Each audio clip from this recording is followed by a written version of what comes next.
Welcome back to another episode of Ballers, Beers, and Banter. I'm your host, Dave. Here with me, he's a moose, but he's also a lone wolf. Hello! Oh, I like it. I like it. I had to improvise that one on the spot. You did it, and you done good. And again, I went with a solo reference, even though there are two of us, but just feels solo without Anthony. Anthony on vacation. Hi, Anthony. So hopefully he's enjoying it. He'll be back. We're going to sub out. He'll be back Sunday. By this time tomorrow, Moose, you excited? You getting excited? This time tomorrow. We're recording, of course, Thursday, August 12th, about 9 p.m. Eastern right now. This time tomorrow, I'll be in Montreal. Not with you, but in the same area. We'll be hanging out on Saturday, so I'm pretty excited. I mean, we could always record from our draft order selection party On Saturday night. Oh, that would be there. That could be a little wild. A late night, a red eye podcast. Yeah, I don't know. I don't know if we'll make any sense at our draft order party. So if you guys don't know, for our home league, Moose always hosts a draft order selection party, and always creative. We've done some fun stuff in the past. So I recall. Let's go through them a little bit because this might give people ideas for their leagues. For your home league. So, and this is just to decide your draft order. It's not the draft itself, which is a whole other event. But so deciding the draft order. So last year I wasn't there because of COVID. So you guys did cornhole. What did you do? No, last year would have been virtual. So I think we did dice rolls. Didn't we do dice rolls? That was for the other league. That was for the No Gut League. You guys didn't do something in summer? There was one point in the summer where COVID restrictions were loosening up, and you did something. I'm pretty sure Devin was in my place for it. I honestly don't remember what we did last year. Okay, so the last thing that you remember doing. The last thing I remember was going on YouTube and finding horse races. And we had previously all selected a number from a hat that corresponded with one of the horses. And then wherever that horse finished in that race was your draft position. That's fantastic. I remember that one. I remember similar YouTube bug fights. Yeah. And we each had a bug. And we were watching bug fights. That one was sketch because, if someone was familiar with these bug fight tournament videos, then they would have figured it out. I remember but you selected your bug out of a hat. So even if you were familiar with it, you didn't know what bug you were getting. That's true. I'm pretty sure I was the dung beetle and I won the first round, but then I lost to like a scorpion or something. That was fun. That was fun. Maybe not animal friendly for everyone out there, but it was fun.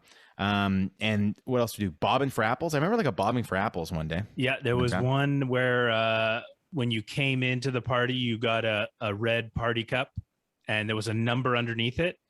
And then later in the night, after a few beers, you had to bob for apples until you got your number, I believe. And it was your head to head. So I think I can't remember, but it involved bobbing for apples. And then it was still luck of the draw. Like your number was like what you chose. It wasn't assigned directly to your draft order, that was the order you chose a number from a hat. Again, it's always random. It's always some fun contest, but it ends up with a random selection. You just get to choose first. Yeah, and then one year was cornhole. Cornhole, which is tossing the beanbags into the holes. Toss. Yeah, that's fun. So creative. And virtually. So for COVID last year, I did a virtual dice tournament, double elimination dice tournament. That was fun. I don't know if this was last year, but the game is called I don't know what it's called, but it's got all the shapes and you have to put the shapes in as quick as you can before it pops. Yes. So it's like a blue square with these yellow shapes. It's the outside's red, but the playing field is blue with the yellow shapes. And it's a game where you push it down and there's a buzzer going like tick, tick, tick, tick, tick, tick, tick, tick. And you have to put all the shapes in their proper place. That's it. So before it pops, So we did head to head. So I think there's 24 shapes. So each person got 12 shapes, and then it was whoever could put the most shapes of their shapes in faster work their way down a a bracket. Yeah, that was nerve wracking. So that one was skill based that year then.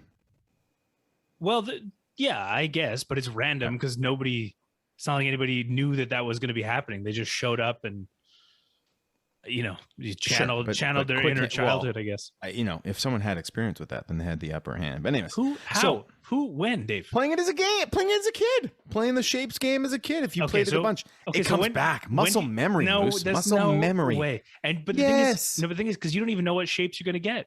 You're only getting half the shapes, so you don't know which half you're getting. Still, but anyways, it's fine if a little bit of skill is involved. You guys can decide. Do something fun for your draft order. Don't just click randomize or on the Sleeper app. That's our 2 cents. Hey, we're getting into some fun topics of discussion today. We're going to go over wide receivers and we're going to tell you who finished top 12 last year and who finished top 24, which is in our standard leagues of 12 teams, half PPR scoring. That's traditionally what we call our wide receiver 1 and our wide receiver 2, the people that are finishing top 12 and then top 24. So we'll go over, review who finished in the top last year, and then we'll talk, you, myself, and Anthony mailed in his results, mailing it in. Hi, Anthony. We'll talk about who we think will be out of the top 12 and 24 and who will replace them, who's going to be in. So that's the main topic of discussion later on today, which will help you for your draft. Of course, we'll have Reddit later on and beers. I foreshadowed my beer, but I won't tell you. Yeah. Also, if you missed it yesterday, we're doing a live episode every Wednesday night at 9:30 on the Halftime Sports app. So download the app and join us on Wednesdays, 9:30 p.m. Eastern, 6:30 Pacific. It was fun yesterday. There was a lot of chatter going on in the chat. So you can message in the chat and people reacting to what we're talking about. We had our friend Seeger, who came on and helped in Anthony's absence. He did great job, Seeger. And it's a lot of fun. If you, the listener, want to be a part of the show, we can bring you on stage as well. Yes, on stage. It was super fun. So get Halftime Sports. We'll see you next Wednesday. Moose, I just got to talk about this before we get into headlines. Okay. So here's a headline for you. All right. I was in Vancouver over the weekend, Vancouver area. Okay. And I went to the farmer's market. Yeah. You ever see that Will Ferrell sketch? Bring my plums down to the farmer's market. So I was at the farmer's market. I'm sure everyone knows what a farmer's market is. It's from Eastbound and Down. Yeah. I'm sure everyone knows what a farmer's market is, but if you don't, it's just a local, like where all the local vendors get together in their little tent set up and you block off a section of a street. Could be small, could be big. And people just come and they spend all day and you just walk around buying stuff and shopping. The locals. The locals. It's local produce, but the things I'm interested in, local beer, local wine, local, get this, mead, Moose. So if you always hear about mead in like these medieval type video games and settings, like I guess Game of Thrones is like a whole other world, but Game of Thrones, The Witcher, what's that game you guys made me play? Skyrim. Made you play. Yeah, you bought the whole course pack. I bought the whole $90 course book, and then I got stuck in a castle. I hated it. Anyways, if you're into those types of things, they always talk about mead. Mead, that's the alcohol, right? Yeah. And essentially mead, from what I know, is honey, fermented honey, and you can make a kind of beer version, like with barley or whatever, and you can make a wine version. So this, at the farmer's market, they had a kind of the beer kind, a mead. From a local brewery, and it was delicious. I'm not having it tonight because I drank them all. I drank them all. Our good pal Devin makes mead. I heard Devin makes mead. I helped him one night, and by helped I loosely did some small tasks that helped. You fermented some wine, some honey. No, I don't remember what I did. Stared at it till it fermented. I jammed some fruits into a jar or something. I don't know, but I can see you've been good at that. It was delicious. We had a bottle at the end. It was absolutely fantastic. It's so tasty. So mead is a thing. It's cool. I'm not having mead tonight, but that was really cool. Then at the farmer's market, I saw. Hold on, Dave. I gotta pause you because this headline is turning into a whole segment. I know it's a segment. I just wanted this is the last part. Okay. At the farmer's market, I saw a psychic. Oh. Went in the tent, did the whole psychic reading, and they told me that Moose would not win his 4th fantasy championship this year in our home league. Oh, okay. Yeah. So sorry, I'm happy with 3. Sorry. Yeah, you're out of luck. No, I'm kidding. I didn't ask that question, but it was free. I also saw a psychic. Yeah, he said you're not going to win either. I didn't do anything fanciful, but they did a palm reading, and it was bizarrely accurate. Like, still pretty generalizations, but the reading the palm and saying stuff that was like bang on. I was like, whoa, that's freaky. Anyways, so that's what I did this weekend. You ready for football? Yes, very ready. All right, you don't have to be a psychic to predict some of these wide receivers or even predict some of these injuries that are happening. Holy smokes, Moose. Training camp injuries are all over the place. So let's talk about some of these injuries. First of all, right off the bat, Carson Wentz, and we talked about yesterday on the live show, Carson Wentz and Quentin Nelson, Indianapolis Colts, are now expected to be ready for week 1. I guess they have, that Wolverine mutation where they're healing super quick, because the original timeline was 7 to 12 weeks. But if they're ready for week 1, that's like 5 weeks, which is crazy. So now that I've been reflecting on it more, Moose, do you buy that? Or are they're saying that to like, well, I calm? I don't think the doctors gave that 7 to 12. I think that was just the general reporting of what those injuries could take. Yes, exactly. And I'm not a doctor, but you play one on TV. Yeah. My understanding of surgeries is, they can go really well or very poorly. And my understanding of at least the Carson Wentz surgery is that it was a huge success. And of course, I guess a surgeon can only tell so much before they actually start the surgery. So maybe the injury wasn't as bad as, the 7 to 12. Maybe that was an estimation of how good or bad it could be. And I guess once they opened up his foot and did whatever they had to do, it wasn't as bad, and it's going to heal quicker. I guess the terrible version of a surgery would be like leaving a utensil in there. Like you forgot the sponge, or Junior Mint, Seinfeld episode, the Junior Mint falls in. Jess has been watching what feels like an eternity of seasons of Grey's Anatomy, and the things that happen on that show, my word, so many botched surgeries. Those are all the things that I would imagine can go wrong. Yeah, I never got into Grey's Anatomy. I was more of an ER kid. Well, it's on Netflix now. ER? Yep. The George Clooney episodes? I imagine. I don't know. And I just saw it. And the guy from Top Gun, Goose from Top Gun, is in ER. I forget what his name is. And I feel like it's not Mark Andrews, obviously, the tight end, but it's something like that. Andrew Markson or Mark Anderson, like something like that. I forgot his name. I had it the other day. Anyways. All right. So Wentz and Nelson could be back for earlier than expected, which is great news for Jonathan Taylor and Michael Pittman, truthers and owners. So he's back on the mend, Jay, in my opinion. Okay. What else do we have here in terms of injuries? Hamstrings galore, Moose. Like, hamstrings are the worst. They should rename them bacon strings so that they don't get pulled so much, because my goodness. We have Aaron Jones, minor hamstring injury, but You're not concerned. No. Are we doing that again? Well, sure. We can go. We did it on the live show yesterday. Well, I was confused about like how you want me to be concerned. I'm not concerned about any of these injuries. Okay. So that's fine. So Aaron Jones, Zach Moss, Allen Robinson, Roman numeral 2, all tweaked the hamstring, but we're not concerned about any of them. Well, no. I mean, a lot of these guys, they're going where they're going. And Aaron Jones, you're still going to draft him high, even if has a bit of a sore hamstring. And, Zach Moss was already going pretty late. Yeah. So and Seeger brought up a great point yesterday. That was, sorry to cut you off, Moose, that they're going to rest the veterans. They're going to, if there's anything off, they're going to rest them. We got a long season coming up, so they're not going to push it. So it's not really a major concern for these injuries. So, but we'll keep you up to date on those. Let's get into some groins now. How do we feel about DeAndre Swift's groin?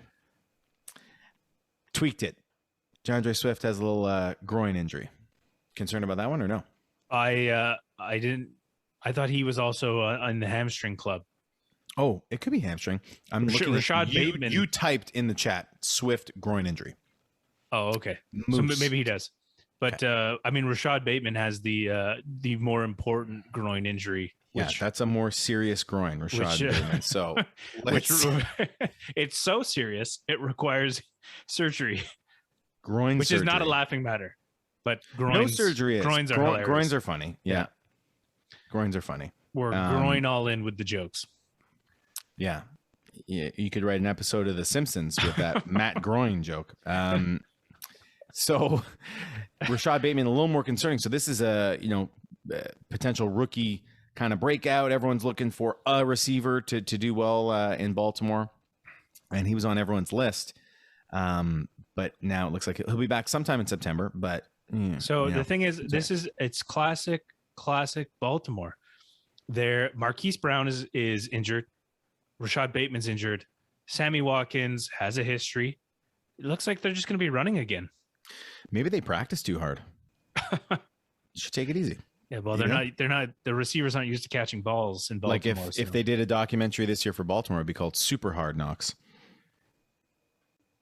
Wow, crickets! I got crickets from Moose. Okay, I don't get it. Okay, because Hard Knocks the show, but I get Super Hard Knocks. Why is it super hard? Because they practice too hard, and they're sorry, that went right over my head. Moose is yeah. Went way over. Okay, all right. I guess it wasn't that good. All right. I think that's about it for injuries. Other kind of semi-important news. We had Stephon Diggs knee injury, but we're not concerned about that one. Two things I want to bring up. Xavier Jones, according to Sean McVay, quote unquote, carving out a role for himself. So he's probably deep sleeper, someone to put your name down, especially if you're not convinced that Darrell Henderson Jr. can be a workhorse back, then, whoever the next guy up is that you can get with your last pick in the draft should be someone that you might want to target. And then I hate this headline, Moose. NFL refs to strictly enforce taunting rules. I mean, I don't know.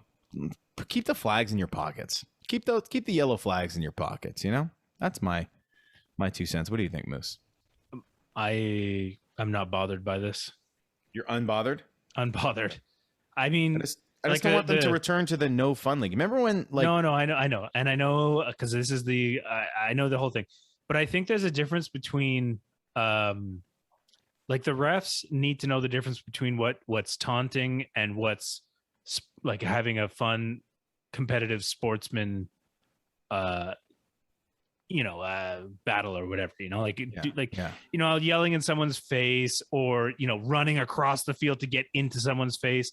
But I mean, if you're covering someone and you're there and whatever, you're having a little little back and forth, jawing, and especially if it's hilarious too. I mean, I really want them to bring back, as soon as they eliminated props from TD celebrations, remember Chad Ochocinco doing taking the orange yardstick, the end zone yardstick, and golfing with it. And who was it? Terrell Owens, who had a Sharpie in his sock to sign a football. Yeah, but so for me, but I agree with that. The cell phone. That's a bit much because get to a point where maybe players could injure themselves with escalating things too far.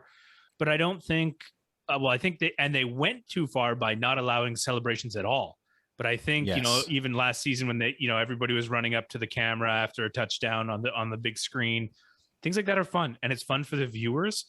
And I mean, the NFL had a declining viewership, and so I think bringing back team spirit, positive celebrations, things of that nature are good. Yeah, I'm all for it. And the other thing too is this is the big picture is you got to consider that kids, young minds are influenced by what they see. So seeing two pro athletes go out there and scrap and just be very unprofessional, that should get a flag. That's true. Always looking out for the kids, Moose. Hey, well, they're the people who are going to be playing in the league in the future. So I just want fantasy, future fantasy league or NFL players. Both. Yeah. True. All right. Anything else for headlines? Or are we GTG good to go? I don't know. I can't. Well, there's one. I mean, it's a beat writer headline, but it's an interesting one for fantasy owners and people who've been burned in the past because he quite literally dropped the ball. But Marquise Valdez-Scantling is expected to have a monster season per beat writer. Let me see if I can get the whoever Robert Lorge is. Okay, Lorge. He should be fired on the spot. But no, apparently MVS has been showing better hands in practice and is the clear-cut number 2 in Green Bay. Well, I have a beer bet that Amari Rogers will be the second leading fantasy receiver in Green Bay. And I'll be honest, I'm not concerned about MVS. I'm more concerned about Randall Cobb eating into that because for PPR leagues, I'm not going to draft Randall Cobb. I think, and I'm telling listeners, don't draft him because I don't think he'll be great. But I feel like Aaron Rodgers will look his way on third downs and for, when needed. Like Aaron Rodgers, he loves his guys. He loves his trustworthy veterans. So, but here's something to monitor because nobody's drafting MVS. You could get him for free, get him in the last round, but he is definitely someone you should watch during the preseason and have him ready on your waiver wire because he is talented. He's very fast. We've seen flashes. He's fast. So if he is stepping it up to that next level, he could be he could be a really good fantasy option. Well, every year we're always looking for the second receiver on Green Bay, right? Yeah. We've been so's Aaron Rodgers. He's been looking for it on draft day, and he's like, not this year. But so if it isn't whoever it ends up being, if someone emerges, certainly with Aaron Rodgers at the helm and that high-powered Green Bay offense, I would want the number 2 there. All right, good. We good now? I think we're good now. Fantastic. Well, it's time to talk wide receivers. Let's start by listing last year's top 12 wide receivers in half-point PPR scoring according to fantasy data. And they were number 1, Davante Adams. Number 2, Tyreek Hill. At number 3, Hold on. That was still correct. But that was also, I was reading off the ADP. So people are drafting exactly what the rankings were last year. So it was Davante Adams, Tyreek Hill, Stephon Diggs. Number 4 was Calvin Ridley. Number 5, DeAndre Hopkins. Number 6, Justin Jefferson, rookie sensation. Number 7 was DK Metcalf. Number 8 was Adam Thielen. Number 9 was Tyler Lockett. Number 10, Mike Evans, Moose's favorite. Number 11, Allen Robinson, Roman numeral 2. Number 12, A.J. Brown. Downtown A.J. Brown, or Big Play A.J., as I like to call him. That was the top 12 last year. Of particular interest was Davante Adams was first with only 14 games played. Like, ridiculous. Tyreek Hill, 15 games played. Calvin Ridley missed a game. Adam Thielen missed a game. And A.J. Brown missed 2. So that was our top 12. So what we want to do now is talk who's going to be out of the top 12. Who isn't going to be repeating? Do you want me to start with Anthony's takes, or should we just leave that and we talk it up and then we'll be like, oh, Anthony agrees or disagrees? Yeah, oh, sure. Okay. So what names jump? Like, it's funny, Moose, because like maybe I am guilty of recency bias, which is of course the curse of you look at what happened last year and you're more influenced by last year's results and forget about years past or projections or other factors to factor in. So Moose, you correctly predicted Stephon Diggs would be a top receiver last year. So I'm really curious to see who you're thinking might push into the top 12. But a lot of these guys, I have a really hard time saying that they won't be a wide receiver 1, saying they won't finish top 12. Like, a lot of these guys I got to have in my top 12. Unlike last year, do you recall that you and Anthony had a bet to a beer bet, and Anthony predicted, I don't know what it was, but it was like that about 8 of the, or half of the previous season's top 12 receivers would not repeat, and you took the beer bet, and he was right. There was tons of changeover from 2019 to 2020. But I just don't see this year being as much changeover. Another thing I want the listeners to keep in mind is when you draft someone like Davante Adams or Tyreek Hill, and you're drafting them maybe late first round, early second round, maybe, you're investing a lot of capital in them, and you have high expectations for a receiver like that. So you draft Davante Adams, you're expecting him to be number 1. And and then sometimes people are disappointed if they fall short, if they're like number 3 or number 4 on the year. But that's still worth it and still good. So it's tough to repeat as the number 1 guy, but you're not just drafting Davante Adams to be the number 1 guy. He has the highest probability to, I would say, but you're also drafting him to be a locked in, sure top wide receiver, because his floor, the worst he could do, is still really, really good. Yeah, but so that's the insurance you're getting. Yeah, and you don't need the number 1 of every position to win. We've seen people win with definitely not the number 1 players. Yeah. Okay, so do you have Anthony's list? Of course.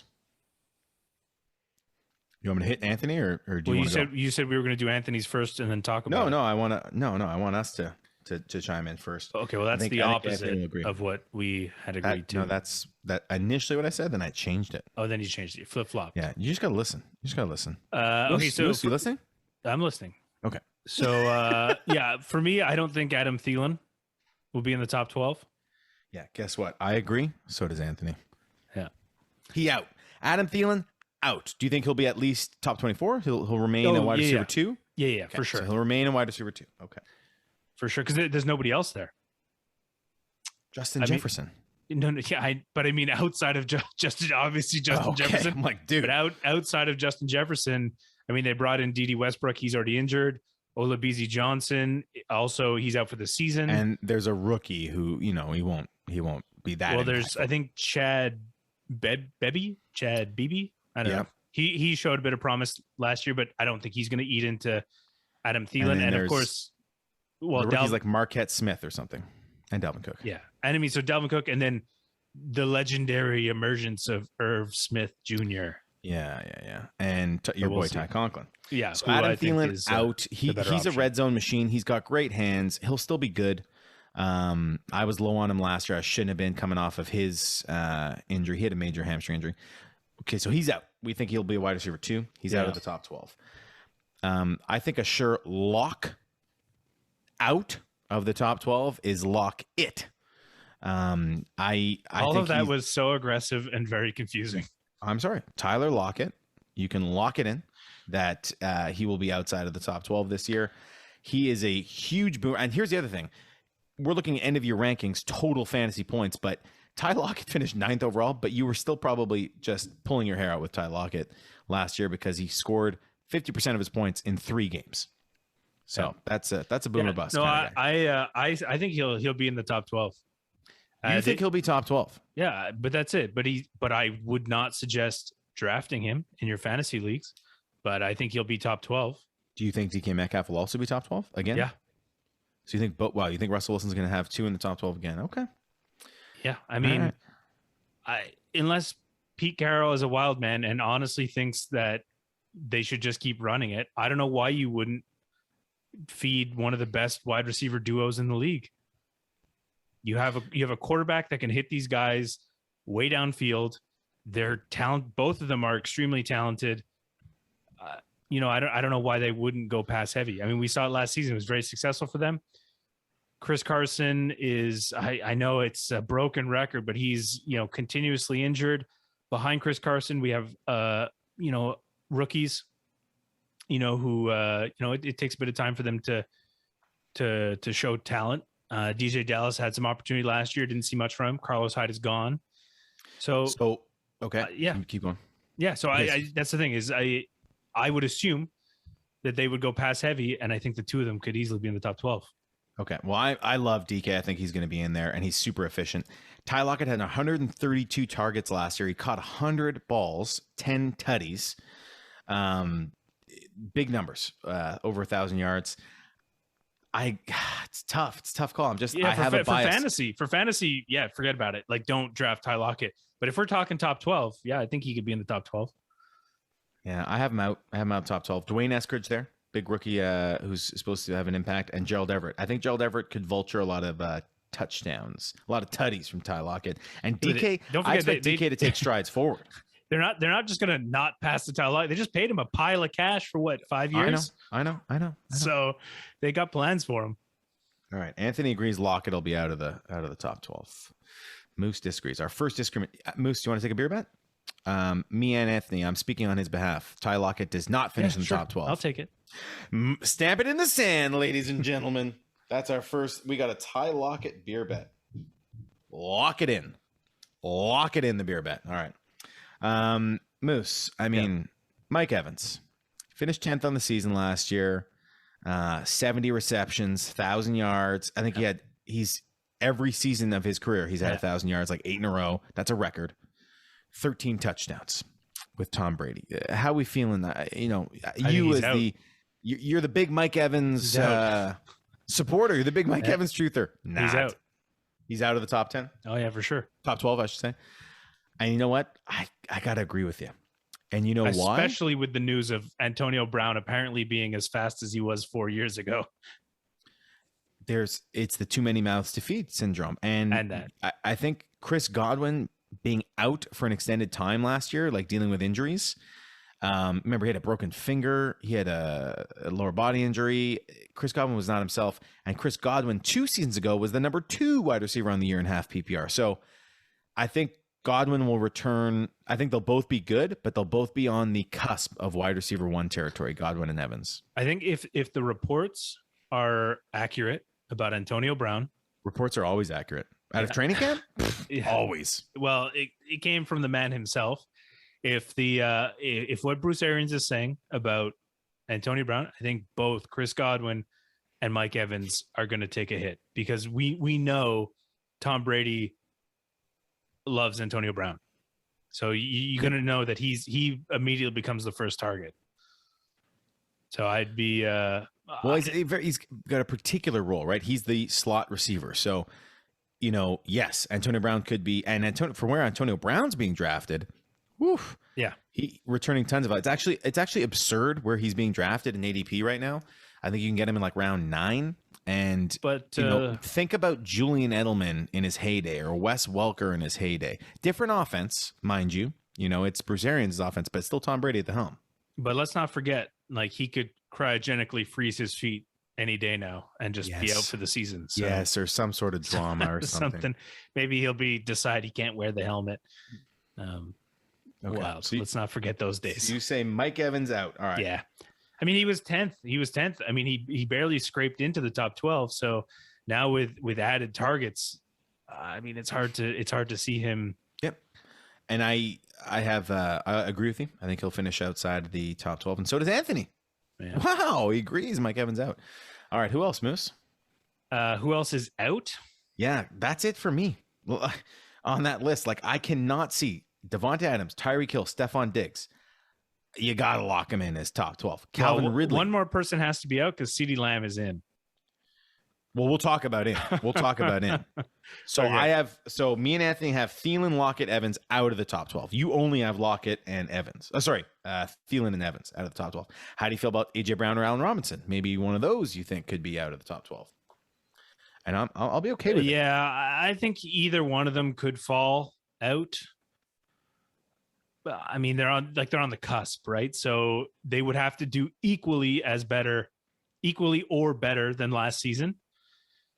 And I will note, doesn't have to do better. He just has to play 16 games because so that would be fifth in points per game. That would be doing better, playing a whole season. Okay, all right. So yeah. So and both of them are in better situations now. So I could see them staying in the top 12. Okay, great, fair enough. Dave, I need you to hold your emotions back when we talk about your dynasty players. I don't have AJ Brown in dynasty. Oh, you just have him in the keeper league? Yeah. All right. Settle down there, Moose. Settle down. Okay. I like it. Yeah, it's almost dynasty keeper. Okay, in the top 12. My first name, and someone that is often overlooked, and I think I have him all the way ranked 6th, I believe, or 7th, and that's Keenan Allen, who is another person who only played 14 games last year and then missed, I think, the final 2. He had 147 targets last year in 14 games, 100 receptions, 8 tutties, just shy of 1,000 yards, and had instant rapport with Justin Herbert. And Justin Herbert, Moose, you're always big, and it's smart. It's smart fantasy playing. If you want to look for top receivers who are going to get tons of targets, who are talented, but also have a good quarterback. So Devonta Adams has Aaron Rodgers. That's why he does well. Tyreek Hill has Patrick Mahomes. Stephon Diggs has Josh Allen. And I think Keenan Allen has Justin Herbert, who's going to be right up there with those guys. So he's instantly one of the ones I put in the top 12. But that's the thing is he's got to be on the field. That's I agree with you. He could be in the top 12, but he's got to stay healthy. Yeah. My one actually looking at this list, and this, I don't think it's that wild actually. Robert Woods finished 13th. Ooh. Now he's got Matt Stafford. I mean, I don't think it's unreasonable. I don't feel confident about it. I'm not excited. I never get excited about Robert Woods. That's Robert Woods every year. That is Robert Woods every year. If he was 13th with Jared Goff, I can only imagine he's going to crack the top 12. Maybe there's going to be more people, more significant fan. Like maybe Tyler Higbee's going to good. Maybe Cooper Kupp's going to be better. Like, but you're right. I think Robert Woods is definitely someone to target. I was big on him last year, and I was correct. The key is touchdowns for him, right? So 2 years ago, he only had 2 touchdowns, and I was saying, and many in the fantasy community were saying he's going to positively regress, which means he'll come back to the mean. He'll have more touchdowns, and he did, and that's why he finished 13th. He could finish the top 12. I don't have him, but he could. But Moose, what's crazy is there's so many players that could be in the top 12 this season. Yes. Terry McLaurin. Terry McLaurin's a big name, right? Like I'm not willing to put him there because I just don't. Because of Washington. I know. Like Washington and Ryan Fitzpatrick. It's Washington and Ryan Fitzpatrick. So I'm not ready to put him there, but he certainly could. My goodness, he's a weapon. But the guy that you mentioned before, Moose, Ceedee Lamb. Yeah. And I think we might bring his name up later on in the episode. Here's a guy who, and Hard Knocks his hype's gonna just skyrocket after Hard Knocks, I feel. But we talk I don't know, about man. rookies. Have you seen training camp videos outside of Hard Knocks? Like the hype is pretty high already. Holy right, smokes. that's what I'm saying. So. Yeah. Here's a guy, we always talk about these rookies who, first of all, wide receiver, it takes a while to get to your peak, fantasy production traditionally. And they missed training camp last year. There was no training camp, no OTAs. So the rookies had to kind of fend for themselves. And Ceedee Lamb at times last year looked a little, out of place. And then there was Andy Dalton in there at the helm. So if Dak's healthy. Until he caught that crazy barrel roll catch in the end zone. He's a generational talent. So I have Ceedee Lamb in the top 12, much to Moose's excitement. And so does Anthony, because Moose has him in Dynasty, and I think he's going to be great.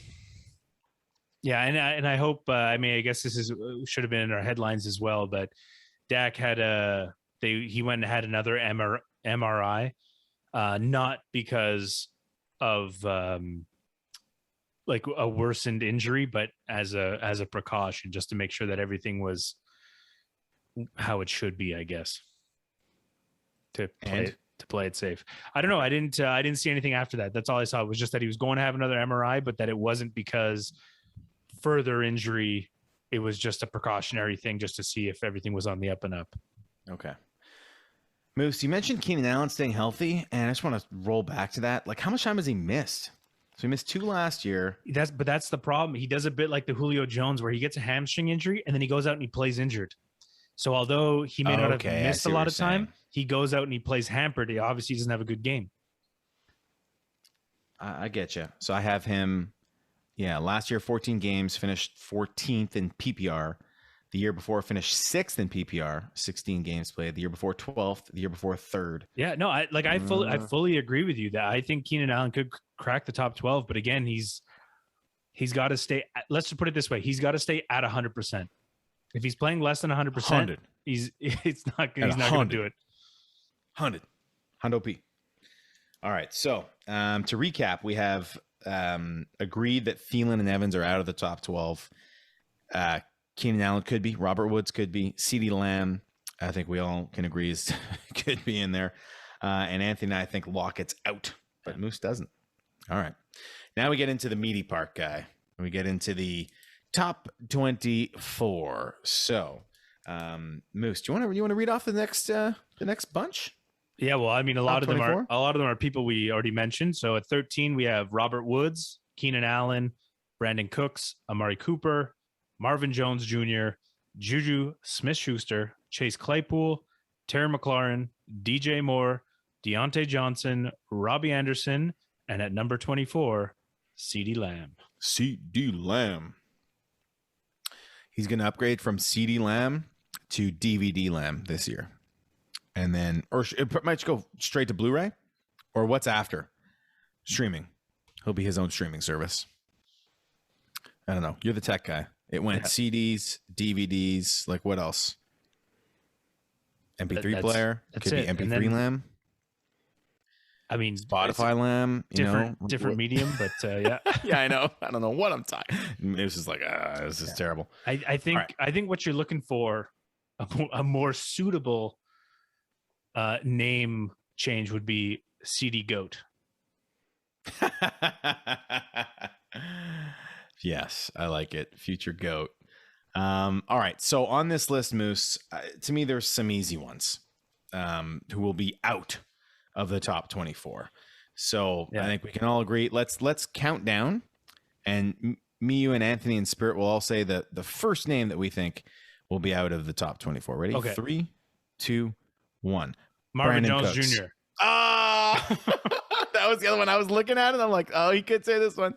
I thought you were going to say Brandon Cooks. All right. Marvin Jones Jr. is the other one.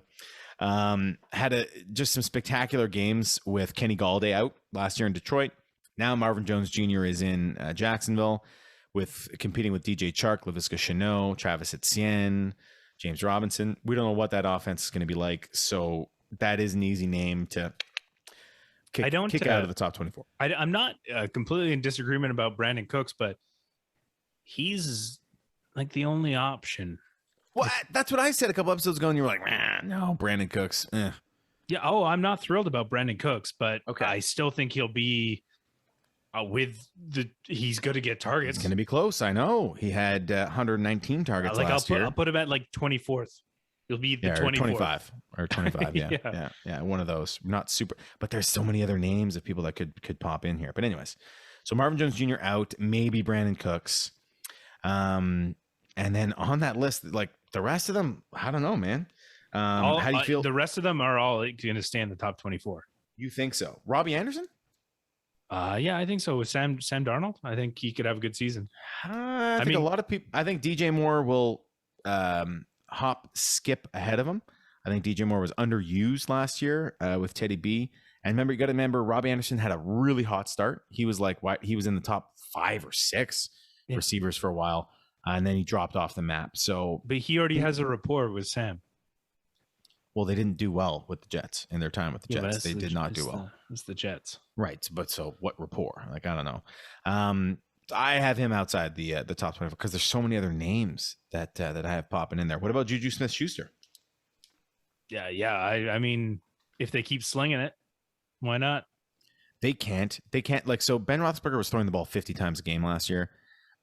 And I was listening to I'll just say the most syndicated podcast or radio show in the US. You can figure out who that is. And they're talking about how is that ever the plan to have Big Ben? First of all, he's in his 17th season. He's coming off of elbow surgery. How was it okay to throw 50 times a game? You wouldn't have Drew Brees do that in his final year. You wouldn't have Brady do that. You wouldn't have Peyton Manning with the Broncos in his final year do that. It's the dumbest plan. And they have Najee Harris. It didn't work. They squeaked in. They won 11 games straight. Everyone knows that was a mirage, Moose. I'm a Steelers fan. I'm wearing the jersey. It was a mirage. And then they lost a bunch. They lost to the Bengals. And then Cleveland Browns dominated them in the playoffs. Yeah, I mean, his arm almost fell off. Big Ben towards the end of the year. After 11 games, maybe they should have switched strategies. But for 11 games, it worked. Yeah, he couldn't throw the ball past 15 yards by the end of the season. So there's no way they should throw as much as last year. That being said, yes, they will throw more. But I just feel like, Juju Smith-Schuster, 128 targets last year. I don't know. I see Deontay Johnson and Chase Claypool, their work increasing next year. Claypool only had 109. Deontay Johnson had 144 targets, but how do you feel about Deontay Johnson? He burned me last year in the playoffs, as you know, getting benched because of his drops. Unacceptable drops last year. But you have to take emotion out of it. And if I'm looking at it, objectively, and this is my team. I'm a Pittsburgh Steelers fan, and I had him, and he burned me last year. But I have to look at it objectively. To me, he's still going to be the volume guy. Chase Claypool will be the big play guy who will be up and down. He could even be a boom bust candidate, Chase Claypool. Juju's the short yardage guy, but I think that's going to be Najee Harris going to take care of a lot of that on the ground game. But I think Deontay Johnson's the number one target for Pittsburgh. Are you excited about Deontay Johnson? No. Okay. But I could see, first of all, just look at his percentage of catch. So he had 144 targets, only caught 88 balls, 61, like terrible. As long as he brings that up to adequate, he should be 100. He should be 100 receptions. Should be 100 receptions. So, this year. but let's say he improves the ball dropping. How do you feel about him? Good. I feel real good. Okay. Yeah. You? Yeah. I like him. You do. You do feel good. Great. Yeah. Okay. I mean, because if you, for me, if you look at his fantasy points last year, I mean, obviously you got burned in the playoffs, but I mean, he was racking up points. Yeah, he was getting 10 plus targets a game. So just catch the ball, Deontay. So Juju Smith-Schuster is one of the ones I feel could finish outside the top 24 this year. So he's one of my guys. Anthony, just so you know, agrees with Marvin Jones Jr., agrees Robbie Anderson, and he has Brandon Cooks as well as finishing out of the top 24. Do you have any other names out the top? Well, Ceedee Lamb's out of the top 24 because he'll be in the top 12. Yeah. Right. So that's true. So there's a name. So and Ceedee Lamb, Marvin Jones, Terry McLaurin, in my opinion. Yeah, he'll be right on the cusp. Okay. So now here's what the listeners really want to know is who are wide receivers that could sneak into that wide receiver 2 category who weren't there last year. So you ready? I'm ready. Okay, here's my first one. Okay. Mr. T. Higgins. Yeah. Cincinnati Bengals. Now, I know a lot of people are concerned with the reports out of camp that Joe Burrow is, not himself. Everything's off. He's having trouble coming back off of this knee surgery. You got to figure, right? He tore his MCL, his ACL, his PCL, his XCL, his XFL. Everything got busted. His LMNOP. Everything got busted. So he's it's a lot to recover mentally. He'll get there. I fully believe he'll be okay. And thus T. Higgins, who did exceptionally well last year with half the season without Joe Burrow, 108 targets, only caught 67, 6 tutties. T. Higgins is, to me, is going to be in the top 24. Lock it in. You agree? Yes, I do agree. So does Anthony. All right. Boomsies. Do I get to say one now? Yeah. For me, it's Brandon Aiyuk. Big time. Really? Controversy. Yeah. Because you know who Anthony picked? Deebo Samuel. Deebo Samuel. He picked Deebo. I mean, you're on Aiyuk. I could see them both doing it, to be honest. Yes, and it would take San Francisco changing their style of play a little bit. Moose, what have you heard from camp? What have you heard? You correctly predicted Buffalo would transition to a more pass-heavy offense. I haven't heard anything from camp, but I mean, they have top-tier receivers, including George Kittle. I don't know why they wouldn't be more pass-heavy. I mean, Raheem Mostert is the starter, and he's very good. He's very good when he's out there, but he often struggles to be out there. And then they have a rookie running back, and then Wayne Gallman. So for argument's sake, the run game is probably a little bit weaker than their passing game. Jimmy Garoppolo, Trent Williams, buddy. Trent Williams, like their O-line is phenomenal. You could put Moose. You could run the ball and get a first down for the San Francisco 49ers with their O-line. And Kyle Shanahan calling the plays. Okay. Seriously. Okay. So Jimmy Garoppolo, I think, is the real question mark. I mean, we've seen him. Yes. He took the team to the Super Bowl, so I think if he can sling it to the receivers, in my opinion, you should be targeting the receivers in San Francisco for sure. Yeah, and I honestly, I think I might feel better about the San Francisco receivers if Trey Lance ends up as the starter. And then I think there's more likely that Deebo and Aiyuk finish in the top 24. As it stands right now, I'm concerned that those two Deebo and Aiyuk will eat into each other's opportunities because we know Kittle, if healthy, is gonna dominate, right? We know he's getting record type numbers at the tight end position, so it doesn't leave as much for everybody else. Yeah. And Aiyuk did so well last year, finishing what was his finish? 33 in half PPR. He did that with Deebo and Kittle out for most of the year. So it would take a big increase in play and production and volume for Aiyuk to finish in the top 24. Well, I just think both Aiyuk and Deebo, they'll be yards after the catch. Yeah, certainly Deebo, and Deebo, they also use him for in the run game, so that's something to factor in for Deebo as well. Yeah. I know a lot of people are high on Aiyuk. You're not alone, Moose. You're not alone for Aiyuk. All right, do I get to choose a name? Sure. Okay. Well, aforementioned Chris Godwin, I think gotta be considered in the top 24, right? I think him and Mike Evans, they could be on the cusp of wide receiver 1, both of them. Yeah. With Tampa Bay offense and Tom Brady there, so don't forget about Godwin. I think he's gonna be right in there. You're up, Moose. That was some low hanging fruit there. Oh, Anthony also agrees with Godwin. Okay, and I'm only saying this one just because I think it's a little bit biased because I saw an article or a headline today, but Jerry Judy is apparently just torching defenses. Well, Jerry Judy. So if you're not familiar with the name, Jerry Judy was a rookie last year. Coming out of college, was considered the probably the best receiving prospect out of all those rookies, over Ceedee Lamb, over Henry Ruggs, Roman number 3, who the Raiders picked as the first receiver off the board, over Justin Jefferson. So Jerry Judy's a tremendous route runner. He's the complete package. The question in Denver, Moose, is Drew Lock or Teddy Bridgewater. Are you comfortable with either of these guys getting Jerry Judy the opportunity? No, that's what I'm saying. I like what I'm hearing about Jerry Judy. Obviously, their passes are being connected. They're not in a game script, so things change. Practice is much different than an actual game, and I would be a little bit happier if it was Teddy Bridgewater. I think he's got a bit more game experience, maybe make a few better decisions. But that is what for me, that's the downside of Jerry Judy a little bit. Yes, but he's going late in drafts, so I think even if you get him late in your draft, I don't think the quarterback situation is the worst. Like if you get him for a flex, as you could flex wide receiver, or even if you just have him, way down the line, I think you're getting tremendous value.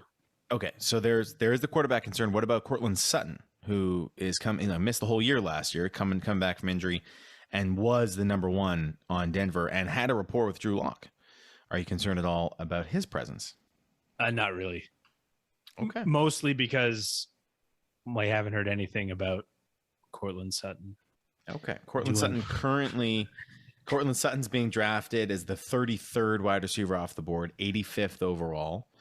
And then I got Jerry Judy at 37th wide receiver, 91st overall. So you can get better value for Jerry Judy. Yeah, I would go with Jerry Judy. I think Jerry Judy's going to be the focal point of that offense. Okay. You heard it here first, folks. I think, and you said Teddy Bridgewater. Yeah, I don't know. Teddy Bridgewater is the better, more capable quarterback overall. But Drew Lock slings it, man. He can sling it. So if you're looking for an 80-yard bomb, that could be the Drew Lock. I think it's funny. Like both of them have pros and cons that are opposite of each other. I think that's probably why it's such a close. Hey, I know, it's so funny. Okay, Anthony mentioned Cooper Kupp as someone who could squeeze into the top 24. How do you feel about that? Yeah, I like that. It's same argument for Robert Woods. I think with Matt Stafford there. For some reason, every time I think Matt Stafford, I always want to say Sam Bradford, but it's incorrect. Very different. But but with Matt Stafford there, I think everybody gets a huge boost. So yes, for sure, Cooper Kupp could be in the top 24. And he's one of those PPR machines, right? Like 124 targets last year, caught 92, only 3 tutties. So he was 27th in half PPR last year. If he could just put 2 more in the end zone, he's in the top 24. So he's definitely a candidate. That's for sure. I'll throw out 2 other names, Moose, that I'd like to hear your opinion on. And it's too bad Anthony's not here because I know he'd be opinionated on these. And that is Julio Jones and Kenny Galladay. Yeah. 2 guys who dealt with injuries last year, both big-bodied wide receivers who are actually Julio usually struggles to catch touchdowns. Kenny Galladay known for catching touchdowns, red zone machine. How do you feel about these guys? Do you think they got a shot to finish top 24? Okay, so the Julio Jones thing, I mean, I've said it so many times in this podcast. Yes, super talented. Sure, put him wherever you want. He's going to do it. I wouldn't have him on my fantasy team just because it's more than likely he'll be hampered or he'll be out or whatever. And I don't want to burn a draft pick. There's so many other wide receivers that I'd rather take, but I think he could be very successful with Ryan Tannehill and the Tennessee Titans. Yes. So, if that's something you want to do, go for it. But I advise against it. And could potentially return value. He's being drafted as the 14th wide receiver off the board, roughly 39th overall. So if you can get him, we're talking round 3, maybe round 4 in some leagues. Could be good value. But I agree with you. No, I'm not taking him. Yeah, I'm not taking him. Yeah, it's personally. No, thank you. And then the other one was Kenny Galladay. My goodness. No, I've always been a big advocate for Kenny G. I think he's a very talented wide receiver, but the New York Giants as a whole are looking messy. They're looking messy. They're looking uncoordinated. It's, and it, you know what? Even if you had the most talented people, if the team is not clicking, it's not going to happen. And everything out of Giants camp is indicating that.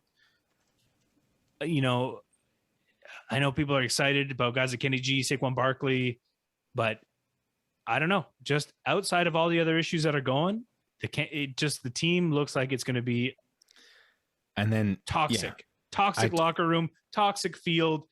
Everyone's going to be playing angry. It's not going to go well. And the Daniel Jones highlight, low light from today that kind of went viral from practice, where no one was rushing him and he just threw it directly to a linebacker. The linebacker dropped it, but yeah, that was like, ooh. I mean, that's the only thing we saw from practice, but yeah. Okay, so to recap, wide receiver 2, we had some disagreements there, but we all agree Marvin Jones Jr. out of the top 24. But that's where he's being drafted anyways. Moose, not as convinced about Brandon Cooks.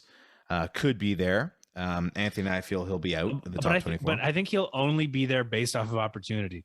Right. Well, but then that is then someone that listeners should be looking out for if he has tons of opportunity. Yeah.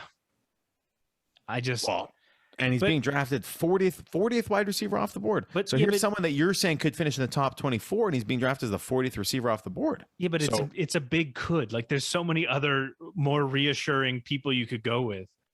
Like, he could finish in the top 24, but I wouldn't put him on my fantasy team. He's high risk.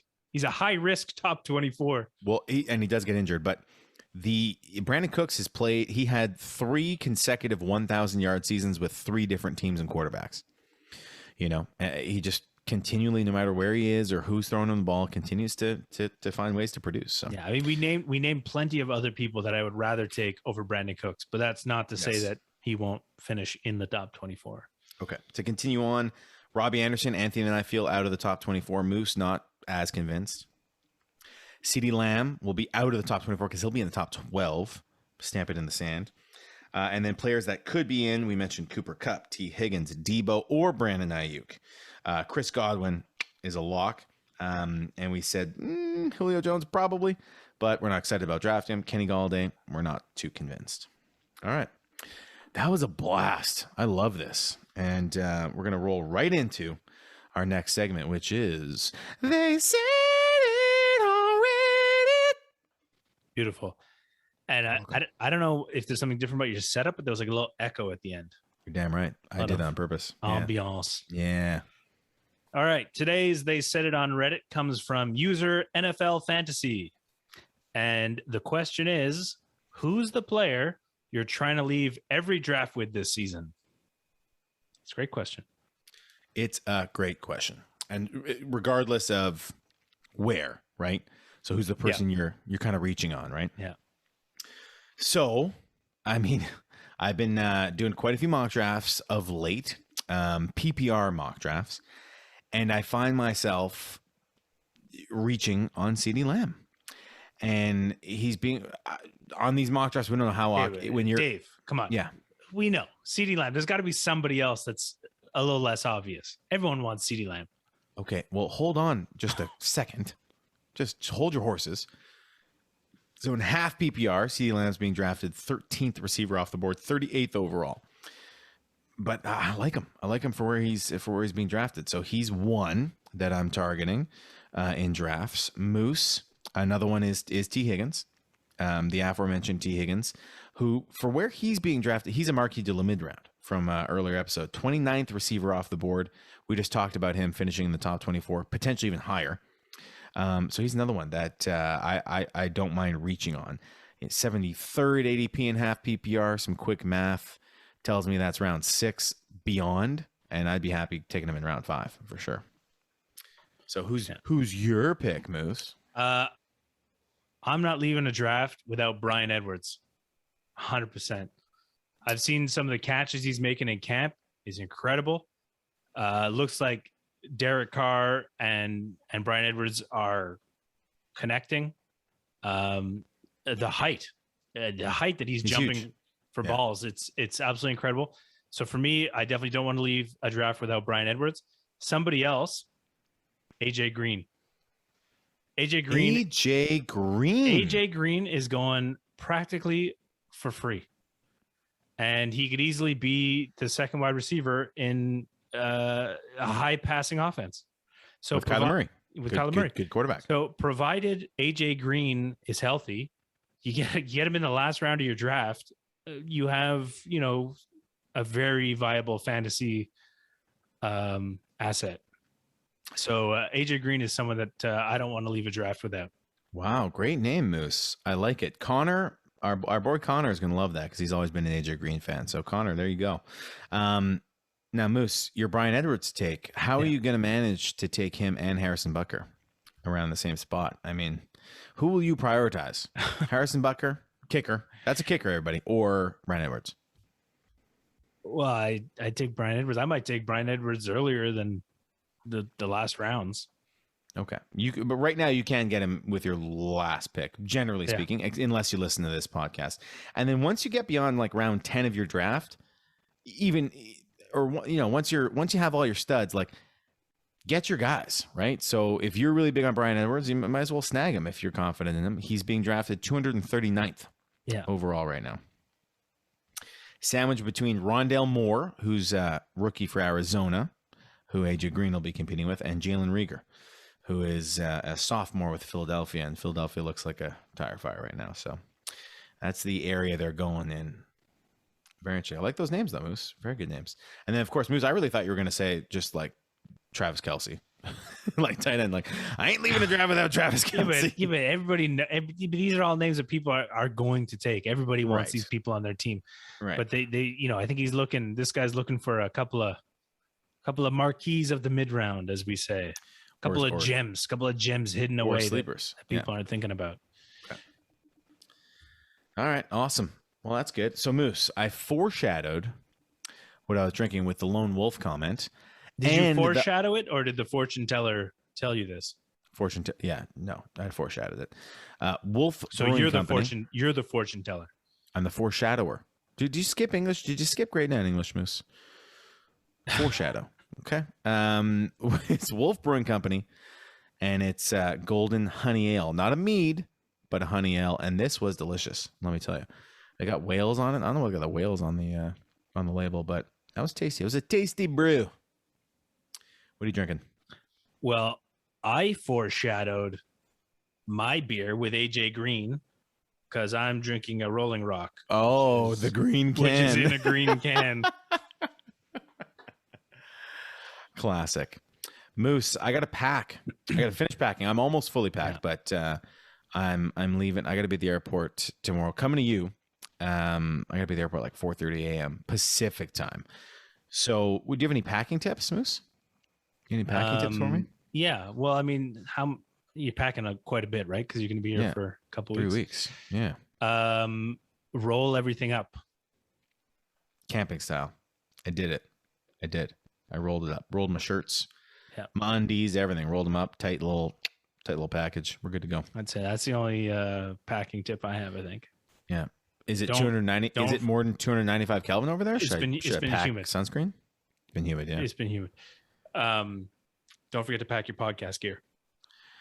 I will not forget that. Right after this. And all the cables. All the cables, everything, podcast material. Yeah. Where's my setup? So if I'm recording at your place, am I going to be right next to you? Are we going to be on the same screen? What are we going to do? I don't know. Can we be back to back? Can I be right behind you? So people on the YouTube will see like the back of our heads. The back of your head is ridiculous. We'll see. We'll have to figure something out.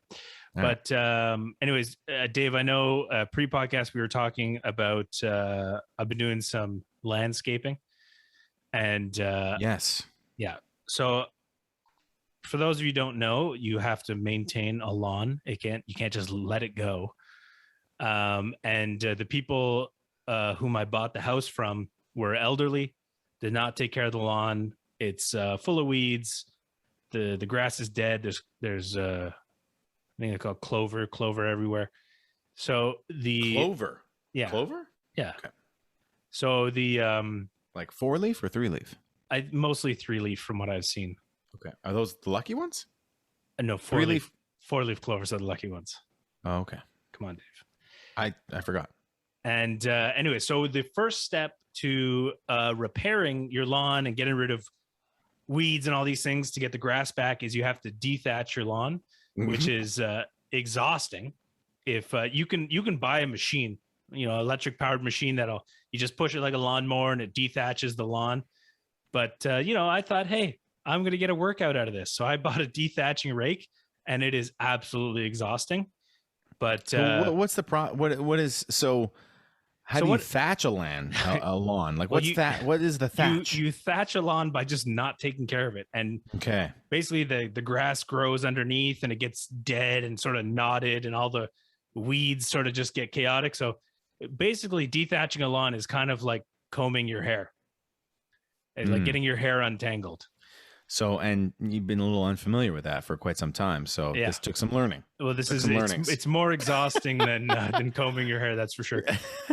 But I'm about, I would say about 80% done the lawn. And, save some for me. Save 10% for me. I'll dethatch. I'll dethatch some lawn. I will save some for you. Yeah. And then the next step is you have to water your lawn really well. And then you have to take like this tool, I think it's just called a coring tool. And you have to do, you ever been to like a sports field and you see all those little cores of dirt? There's all holes in the ground.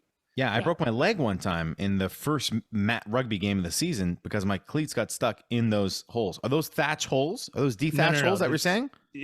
Well, I don't know if the field that would be a huge field to dethatch, but they definitely core those fields to keep the soil loose, so it's not hard. Yeah.